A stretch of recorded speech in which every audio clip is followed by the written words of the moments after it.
All right, so today we're diving into something a little different, huh? Yeah, definitely a bit unusual.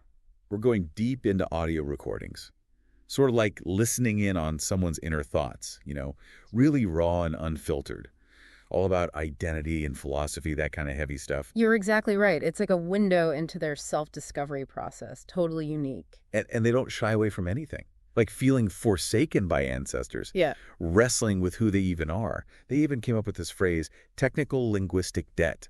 It's about feeling like trapped by how we use language. Yeah, right away, the depth of these recordings, the vulnerability, that's what got me. Absolutely. So where do we even start unpacking all this? Well, the recording called Forsaken Ancestors, that feels like a good place to start. It sets up this person's whole search for meaning, like where do they fit in? Let's jump into it then. What really hits you about that recording? Well, the speaker, they start with a question. It seems simple, but it's deep. Do I feel like my ancestors have abandoned me? And their answer is, like, a total yes.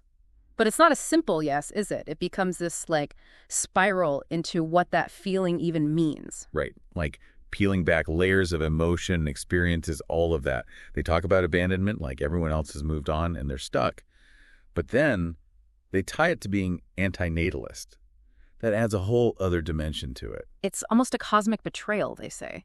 They describe this battle like a war between natalism and anti-natalism. Lost at the beginning of the universe, they feel let down by how existence even started. That's a lot to carry, feeling tricked into being here, basically. It is. It's a strong way to say how disconnected they feel from the world. They're wrestling with, like, the big question, why are we here? And they think it's a choice that shouldn't have been made. And it gets even more personal when they bring in their own family. Right. There's a missing piece there. It seems to connect to that bigger feeling of being, like, unrooted. It's so interesting how they weave that together, the cosmic and the personal. This feeling of absence in their life, A and D in the universe. Totally. It shows how much our individual experiences are tied to, like, these huge philosophical questions. And this is just one recording. They seem to be on this massive quest, questioning everything, their ancestry, the meaning of life. Oh, definitely. And that search leads them to try different ways of understanding the mind. But even those have problems. So it's like from feeling abandoned by their ancestors, they shift to, like, grappling with their own identity, right? Yeah. Trying out different psychological frameworks and stuff. Yeah, it's a real journey, searching for where they belong, how to understand themselves, all that. Exactly. And in this one recording, self-identity and focusing on types, they talk about spending like a decade totally immersed in this one specific framework, putting their energy, their self-image, everything into it. It sounds like they were looking for some structure, a way to define themselves, connect with others, that sort of thing. For sure. They even mention Carl Jung's work, exploring those ideas of introvert versus extrovert. But then something happens, like their whole foundation gets shaken. Oh, what happened? Did they have like a big realization, something that changed how they saw the whole framework? Not a realization exactly, more like something disruptive. Yeah. They get feedback from people they trust, a community or something. And the feedback is basically, you might not be the type you think you are. Ouch. After 10 years. That's got to hurt. It's like building your identity around something, then someone's like, nope, not quite right. Totally throws them for a loop. Yeah. They even sound frustrated, like, if you really fit that type, you wouldn't even question it, right? It's like they're struggling with how we even know ourselves. Yeah, that self-doubt is tough. And then they go on to explore objective personality, right? Which is another system for these psychological types. Exactly. And in the recording, it's called Self-Identity and Objective Personality. They really get into the details of this system. It's interesting, though. They admit it has value, especially because it adds what they call a higher-order predicate. Okay, hold on. Translation there. Higher order predicate. What does that even mean? Basically, they're saying objective personality goes beyond just, like, labeling people. It tries to explain why people act the way they do. It's a deeper understanding of the motivations, the patterns behind it all. So it's not just you're an introvert. It's more like this is how you're an introvert and this is WHY. Right. And the speaker even points out that you could swap the labels in the system, but the core ideas would still work. It's about the underlying framework, not just the surface labels. I like that distinction. It's like instead of memorizing vocabulary, you're learning the grammar of a language. Perfect analogy. But here's where the struggle gets even deeper. They've put so much into understanding themselves this way, but now they're wondering if the system itself is limiting how they see themselves. Like realizing the map isn't the actual place, right? You Yeah. can have a super detailed map, but it's still just a representation, not the real thing. Exactly. And they express this frustration really honestly. A real one wouldn't have blinked, meaning someone truly secure in who they are, this feedback wouldn't bother them. There's real vulnerability there, admitting how much this challenge affects them. It shows they really want to be authentic, you know? And that vulnerability leads them to, I think, a really key concept: technical linguistic debt. They even have a recording with that title. That's an interesting title. Sounds super technical, like something out of computer science.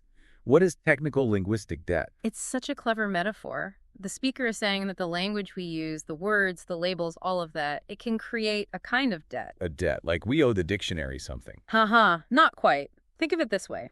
We inherit these language systems, right? Categories, labels, all developed over centuries.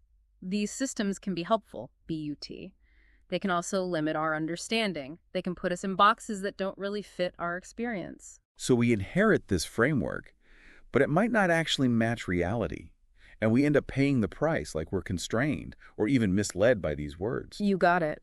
And the speaker seems to be really feeling the weight of this debt. They talk about being stuck in a loop, like their own thoughts are holding them hostage. This is getting really interesting now, because they're questioning not just the psychological systems, but language itself, like the whole thing. Absolutely. And they describe this experience so vividly. Cycles upon cycles, intrusive thoughts, autonomous aspects of my language machine.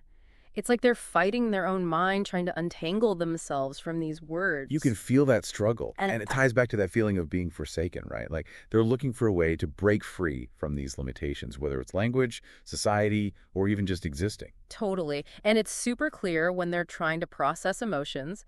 They keep repeating these phrases, I am this affect. This affect is not me. It's like they're trying to separate themselves from their feelings, observe them without being totally overwhelmed. It reminds me of meditation, where you learn to observe your thoughts without getting carried away by them. Exactly. They're looking for that space of clarity and all this inner chaos. So how do they deal with this technical linguistic debt?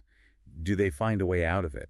That's the question, isn't it? And their approach is really fascinating. We'll explore all that in the last part of our deep dive. They offer a powerful reflection on how language shapes us and how we might move beyond those limits. So we left off with this idea of technical linguistic debt, right? Feeling trapped by language itself. Like, how do you even break free from that? Yeah, it's a heavy idea, and I think a lot of people can relate to that.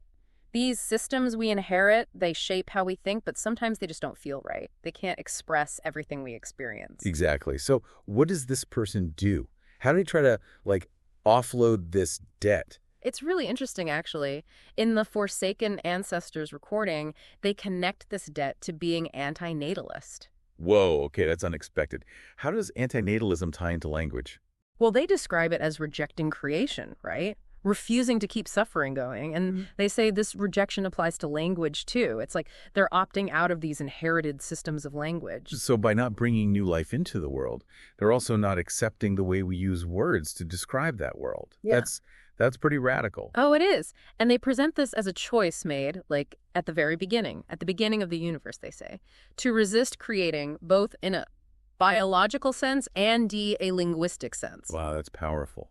Aligning themselves with something outside of language altogether. Exactly. And they connect this to, the idea of a soul family. They say true anti-natalists would have chosen to not exist at all, to not play this game of creation and suffering. It makes you think, right, about the consequences of our choices. Not just for ourselves, but in this cosmic sense, too. Definitely. And it leads them to question those psychological frameworks, even objective personality, which claims to be more nuanced, So even systems that try to move past simple labels, they still contribute to this debt. That's what they're saying, yeah. They point out that any framework, no matter how fancy, it's still based on language, on labels and categories, and those can never truly capture the whole human experience. They even compare these systems to the Tower of Babel, saying they can be helpful, but also lead to, separation and misunderstanding. Yeah, they're acknowledging that no system can perfectly define us. They're pushing for something more fluid, more intuitive. Which brings us to, and this is a wild one, linguistic point-plane vectors. They talk about this in the technical linguistic debt recording, right? Yes. It's dense, for sure, but I think it's their way of describing language that's more More dynamic, like more responsive to how reality is always changing. Okay, help me out here. What are linguistic point-plane vectors? I'm picturing like geometry or something. Imagine a point on a graph. That point is like a concept, an idea, a feeling, whatever. Now imagine that point moving, making a line, a vector. That vector shows how the concept evolves, how it changes over time. So instead of these fixed definitions, they're seeing ideas as something that flows, something that's always changing. That's a big shift. It is. And they're saying language should reflect that, not just fixed categories, but a way to express the real complexity of things. It's like they want a more flexible language, one that can keep up with how reality works. Exactly. And then they think this kind of language is crucial to get rid of that technical linguistic debt, to break free from those old categories and labels. So it's not about fitting into boxes anymore.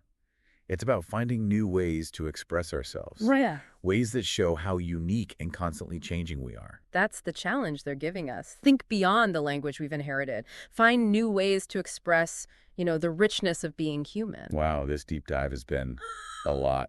We started with forsaken ancestors and ended up exploring the limits of language itself. And we had some really wild concepts along the way.